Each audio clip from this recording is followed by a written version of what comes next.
à tous, j'espère que vous allez bien. Je vous retrouve aujourd'hui pour vous parler de mes 5 lectures passées et de ma lecture en cours. Et on commence tout de suite. Donc la dernière fois, je vous ai laissé en lisant L'épreuve, le tome 1, Le labyrinthe de James Dashner que j'ai lu en e-book.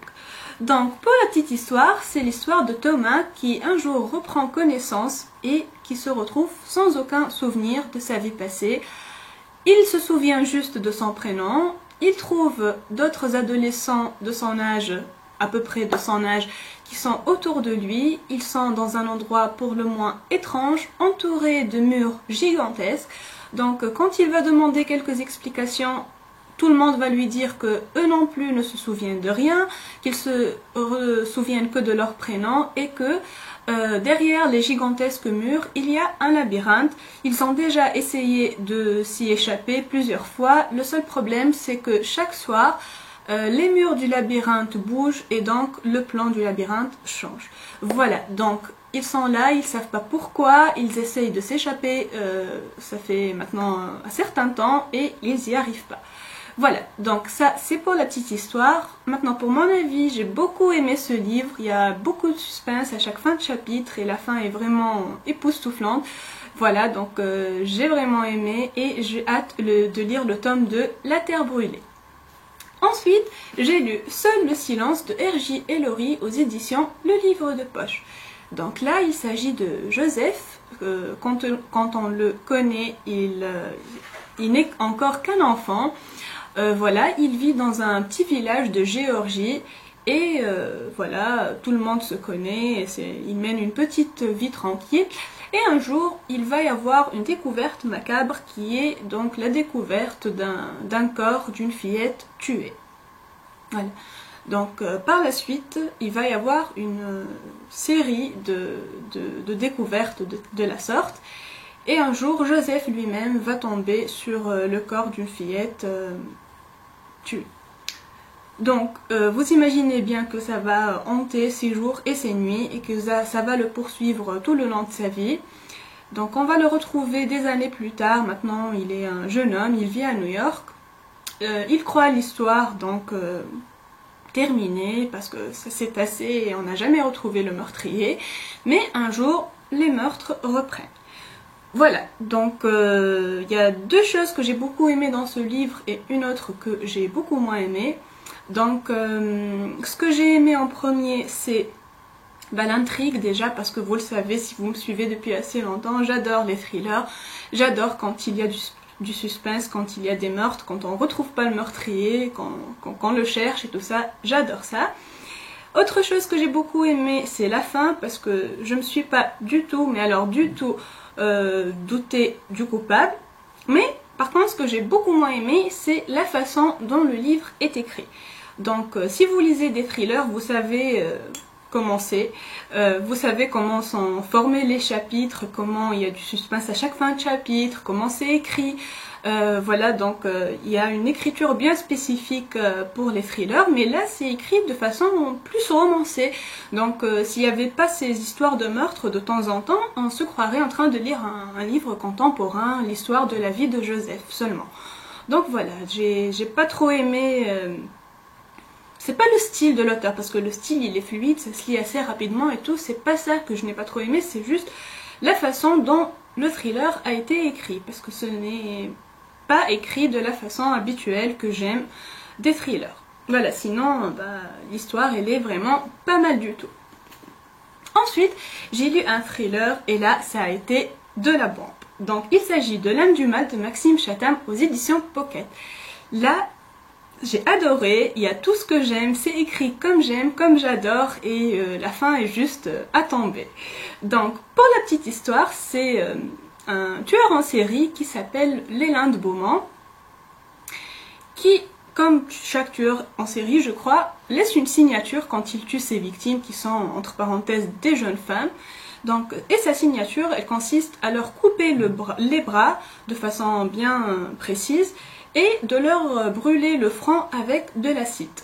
Donc, il y a eu quelques meurtres déjà et un jour, donc notre inspecteur profileur de ce livre qui s'appelle l'inspecteur Brolin va arriver sur le lieu du meurtre au moment où Leland Beaumont allait tuer sa troisième victime.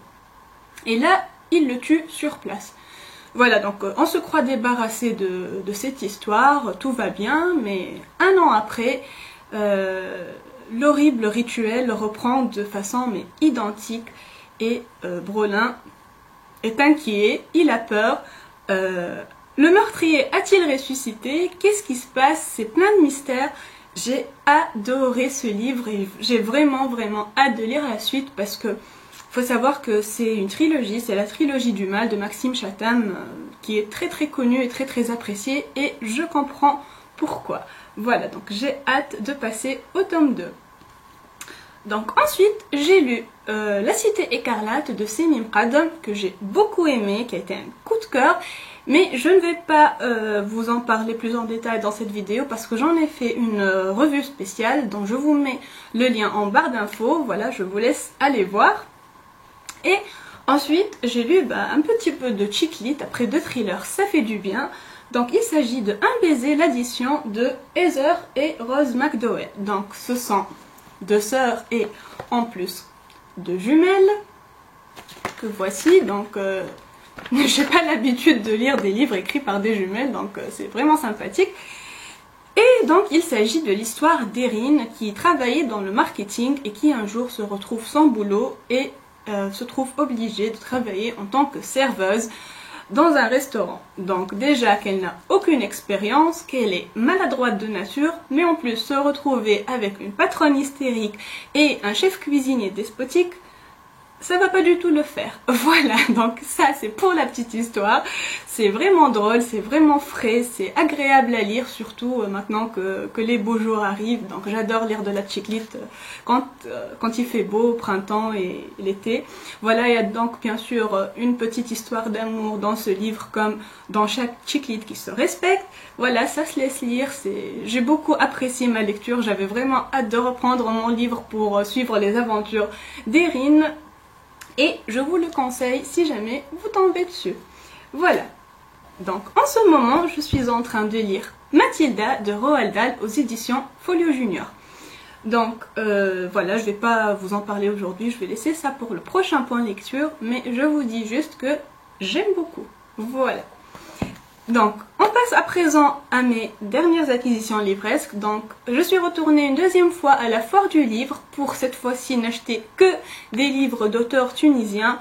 Vu que j'ai adoré La Cité écarlate de Semim Qadam, j'ai voulu acheter son autre livre et d'autres livres d'auteurs tunisiens. Donc, j'ai eu 19, donc aux éditions Pop Libris, écrit par Semim Qadam, qui est dédicacé par l'auteur. Et j'ai eu aussi un marque-page avec offert par Semim Qadam lui-même. Donc c'est un thriller que j'ai vraiment hâte de lire. Surtout que l'auteur est comparé à Dan Brown. Donc c'est du lourd. J'ai hâte de le lire. Voilà. Et j'ai pris un autre livre qui est en train d'avoir un succès formidable. Qui s'appelle donc Invisible Kid de Atf Ataya aux éditions Pop Libris aussi. Et qui est également dédicacé par l'auteur. Donc c'est la première fois pour moi que j'ai des livres dédicacés, donc j'en suis très heureuse. Atf Ataya est quant à lui comparé à, attention s'il vous plaît, Stephen King lui-même. Donc j'ai vraiment hâte de le lire aussi parce que j'ai hâte de voir commencer. Voilà, donc ces livres ne feront pas long feu dans ma palle. Et enfin, j'ai pris À ta place de Khawla Hosni. Donc c'est aussi une auteure tunisienne. J'ai hâte de lire son livre et d'ailleurs je crois que ça va être ma prochaine lecture. Khawla Hosni que j'ai pas trouvé malheureusement le jour où je suis allée à la foire du livre, mais on s'est parlé et voilà, il est prévu qu'on se voit pour qu'elle dédicace mon livre et pour qu'on parle un peu. Donc que demander de plus? Je suis super heureuse de découvrir ces auteurs tunisiens. En attendant, je vous souhaite d'excellentes lectures, de belles journées et je vous dis à très bientôt.